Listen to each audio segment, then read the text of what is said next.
Ginagamit pa rin sa ilang ospital ang mga kinakalawang na oxygen tank ayon sa Private Hospitals Association of the Philippines. Maaari raw itong magdulot ng panganib sa kalusugan. Makibalita tayo kay Chona Carrion ng GMA Cebu.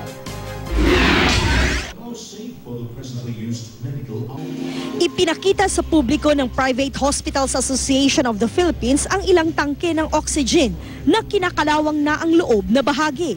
Ayon sa presidente ng PHAP na si Dr. Rostico Jimenez, ang mga ganitong tangke talamak na ginagamit sa maraming ospital sa bansa, lalo na sa Cebu.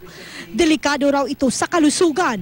Naglabas ang PHAP ng abiso tungkol dito kasunod ng paglabas ng resulta ng pag-aaral ng US Department of Veterans Affairs ng Amerika na nagsasabing madaling kalawangin ang mga metal na nai-expose sa oxygen. And now we know that when you cut the cylinder, you will see already the, because sometimes we cannot explain to the relatives. The patient get into ICU. Of course, ICU is very expensive. Sometimes they are talking.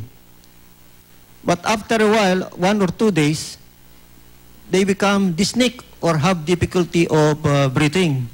Now we know the explanation. Bukod sa panganib sa respiratory system, may iba pa raw sakit na pwedeng makuha sa oxygen na galing sa tangking kinakalawang. Kaya naman daw, dapat na raw palitan ang lahat ng metal na oxygen tank ng makabagong oxygen support system na tinatawag na oxygen generator.